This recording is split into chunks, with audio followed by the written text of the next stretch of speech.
We're doing a video today on just how to jump on a tow bar. I've already got the shoe made and I've already got the stock selected. When you're jumping on a tow bar, most of the time you want to be done with the shoe, pretty much have it about where you want it. I mean, you can shape it a little bit, but you want to make sure that you draw your source hole, but you don't pull the clip, because you need to have mass, because obviously when you're welding in that area, if you had a clip, about the only thing that's going to happen is you're going to weld your clip to the fire pot. You want to have we got our 5/8 square. While everything is cold, I'm going to just mark how much of the tow bar, set it on there, put it where you think everything looks pretty good, and then you want to mark with a cutter or something to mark how long your tow bar is going to be. So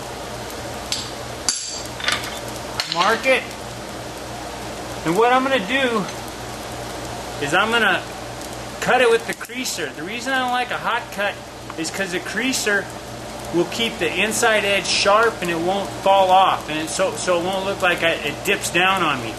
So I'm going to lean it whenever I cut it and push up material so this side stays nice and blocky. Don't do it with the round side, because it'll just tear down that one edge. But if you do it with the round side of the creaser out and leaning slightly, it pushes up and builds up that edge to where you don't have to mess with it that much. What we're going to do is you can use reach across tongs to hold your bar on there, but what would be the fun in that? I'm going to get both of them hot and I'm going to score them. I'm going to put X's on them so that they got more holding surface, and that way I won't slip my weld. So we'll go ahead and get the tow bar hot and do that. I got my line, so I'm going to cut it just about almost all the way through.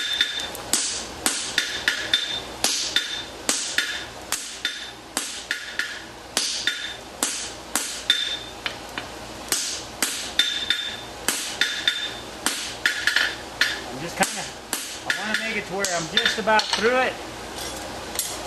Clean up this corner.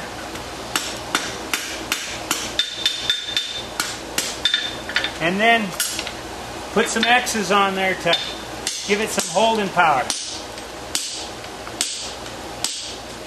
What this does is it pops the slag off too, to where you're putting your flux on some nice clean area.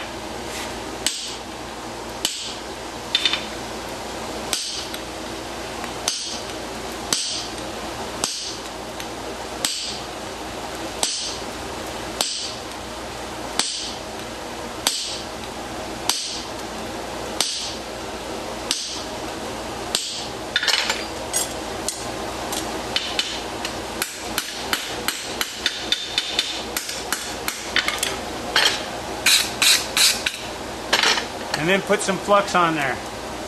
And I'll do the exact same thing to my toe of my shoe.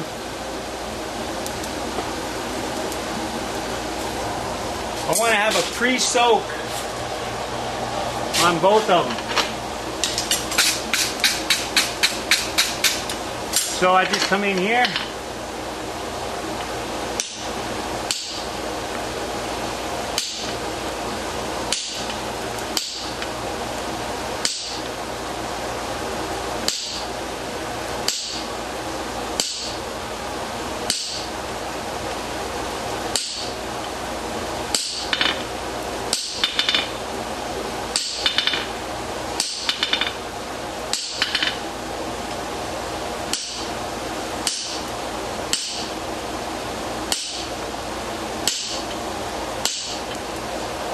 You can see how the slag is kind of been popped off there, so I got a nice clean surface.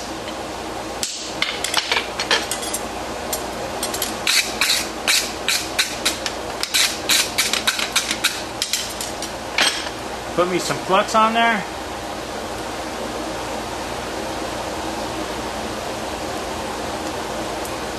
I'm going to stick this in there. The other one's already got a head start. It's just important that they come out the same temperature. You want to make sure that your hammer is where your hammer needs to be. I'm going to have everything orchestrated in the fire.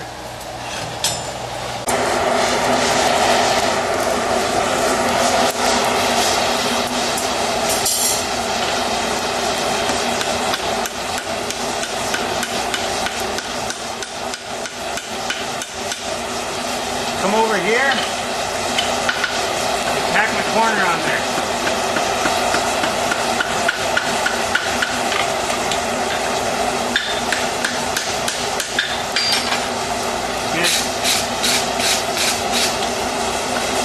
Get all that flux off while you got it nice and hot. I got the one side tucked on there pretty good. And then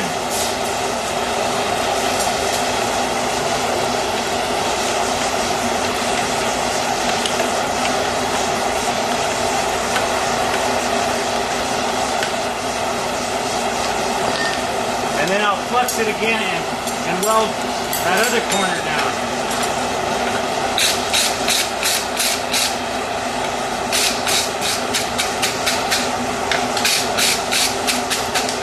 Trying to keep it pretty clean the whole time I'm working on it. Give me a dose of flux.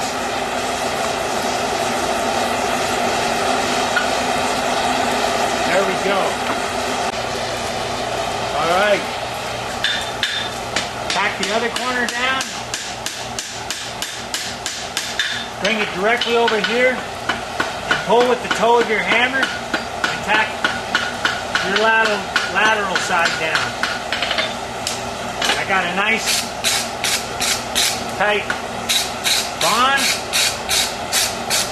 And I got all that heat to draw my clip.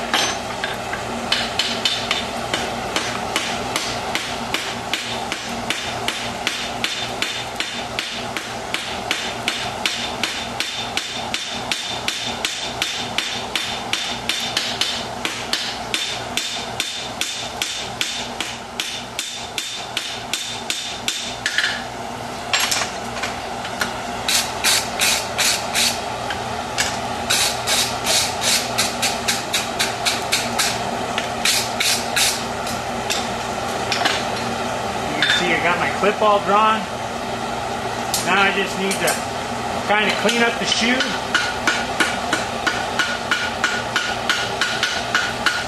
Bring everything together.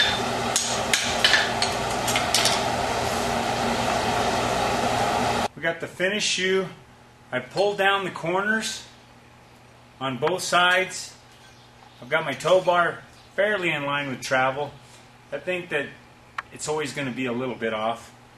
My suggestion to people who have trouble jumping this on is taking drops off the end of your bar stock rack, just pieces that are on the ground, and jump welding them together. Just getting them hot, making them feel tacky, and knowing you're never going to get this until you start with little baby steps. And some of that time is just spent jump welding two pieces together and making a piece of bar stock.